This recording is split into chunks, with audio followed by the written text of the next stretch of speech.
शिंदे सरकारचा आज कार्यकाळ संपणार. मुख्यमंत्रीपदाबाबत सस्पेन्स का, तेच आपण या व्हिडिओमध्ये बघूया. महाराष्ट्र विधानसभा निवडणुकीत महायुतीला 288 जागांपैकी 230 जागांवर दणदणीत विजय मिळाल्याने पुन्हा एकदा महायुतीच्या सत्ता स्थापनेचा मार्ग स्पष्ट झाला आहे. पण निकाल जाहीर होऊन 2 दिवस उलटून गेले तरी महायुतीचा मुख्यमंत्री कोण याबाबत सस्पेन्स कायम आहे. महायुतीत भाजपाचे तब्बल 132 आमदार निवडून आल्याने मुख्यमंत्री भाजपचाच असेल हीच शक्यता अधिक निश्चित मानली जात असली तरी शिवसेना शिंदे गट पक्षाचे मुख्य नेते एकनाथ शिंदे यांनाच पुन्हा मुख्यमंत्रीपदी कायम ठेवण्यासाठी दबाव तंत्र वापरलं जात असल्याची चर्चा राजकीय वर्तुळात आहे. तर भाजप राज्यातील काही नेते आमदार आणि अजित पवार यांच्यासह राष्ट्रवादी काँग्रेसमधील अनेक नेत्यांनी देवेंद्र फडणवीस यांना मुख्यमंत्री करण्याची मागणी केली आहे. अर्थात हा निर्णय भाजपाचे पक्षश्रेष्ठी घेणार हे उघड असलं तरी घवघवीत यश मिळवूनही मुख्यमंत्री ठरवण्यास किंवा नाव जाहीर करण्यास भाजप वेळ का घेत आहे.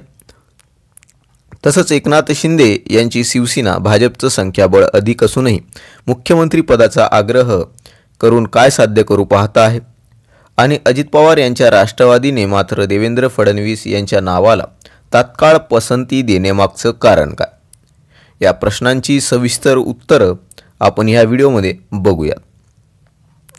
23 नोव्हेंबर 2024 रोजी विधानसभा निवडणुकीचा निकाल जाहीर होताच महायुतीतील शिवसेना शिंदे गट आणि राष्ट्रवादी काँग्रेस अजित पवार गटाने आपल्या पक्षाचा गटनेता ठरवण्यासाठी बैठक बोलावली. परंतु भाजपकडून अद्याप गटनेता ठरवण्यात आलेला नाहीये. एकनाथ शिंदे यांची पक्षाच्या सर्व आमदारांच्या उपस्थितीत रविवारी मुंबईतील एका पंचतारांकित हॉटेलमध्ये बैठक पार पडली. यात एकनाथ शिंदे यांना एकमताने गटनेते बनवण्याचा ठराव मंजूर करण्यात आला. या बैठकीत मात्र मित्रपक्षासोबत चर्चा करण्याचे सर्व अधिकार एकनाथ शिंदे यांना देण्याचा निर्णय एकमताने घेण्यात आला. तर शिवसेना विधिमंडळ पक्षाचे गटनेते, मुख्य प्रतोद आणि इतर नेत्यांची निवड करण्याचे सर्व अधिकार मुख्य नेते एकनाथ शिंदे यांनाच देण्याचाही निर्णय झाला. तसंच अजित पवार यांच्या सरकारी निवासस्थानी राष्ट्रवादी काँग्रेसची बैठक पार पडली. यावेळी अजित पवार यांना पक्षांचा गटनेता निवडण्यात आलं. पक्ष स्थापनेचा दावा केल्यानंतर शपथविधीसाठी युतीतील 2 पक्षांचे आमदार मुंबईत दाखल होऊन 24 तास उलटले आहेत. परंतु भाजपकडून मात्र अद्याप आपल्या आमदारांना मुंबईत येण्याचे कोणतेही आदेश देण्यात आलेले नाहीत. यामुळे आमदारांमध्येही पक्ष वेळ कशासाठी घेत आहे अशी चर्चा सुरू आहे. एकीकडे भाजपचे नेते 132 आमदारांच्या संख्याबळानुसार मुख्यमंत्री आपलाच होणार असून देवेंद्र फडणवीस यांच्या नावासाठी आग्रही दिसून येत आहे. तर दुसरीकडे मुख्यमंत्री एकनाथ शिंदे यांच्या शिवसेनेकडून मात्र शिंदे यांनाच मुख्यमंत्रीपद कायम ठेवावं यासाठी मोर्चे बांधणी केली जात आहे. शिवसेना शिंदे गटाचे खासदार नरेश म्हस्के यांनी तर असं म्हटलंय की एकनाथ शिंदे यांनाच मुख्यमंत्री करावं आणि यासाठी म्हस्केंनी बिहारच्या फॉर्म्युल्याचा देखील दाखला दिला.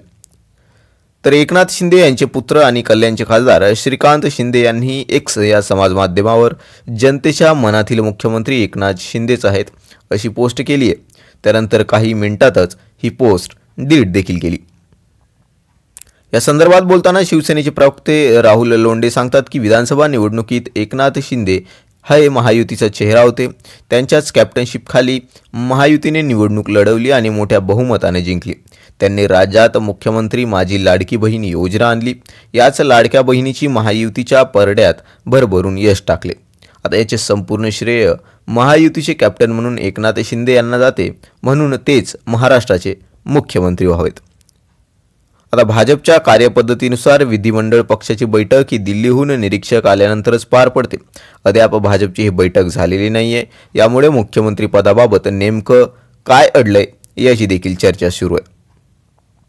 आता या संदर्भात आपल्याला 23 तारखेच्या नंतर जो निकाल लागला आहे त्यानंतर आता भाजप की शिवसेना या 2पैकी कोणाचा मुख्यमंत्री आता ते आपल्याला सांगता येईल. लवकरच आपल्याला त्याची माहिती कळणार आहे मित्रांनो. यासाठी आपल्याला विनंती आहे, चॅनलवर नवीन असाल तर चॅनलला लाईक करा, शेअर करा, सबस्क्राईब नक्की करा आणि शिंदे सरकारचा आज कार्यकाळ संपला असता तरी पुढचा मुख्यमंत्री कोण हे आपल्याला कमेंटमध्ये आम्हाला नक्की कळवा. मित्रांनो, भेटूया नवीन व्हिडिओसह. तोपर्यंत धन्यवाद.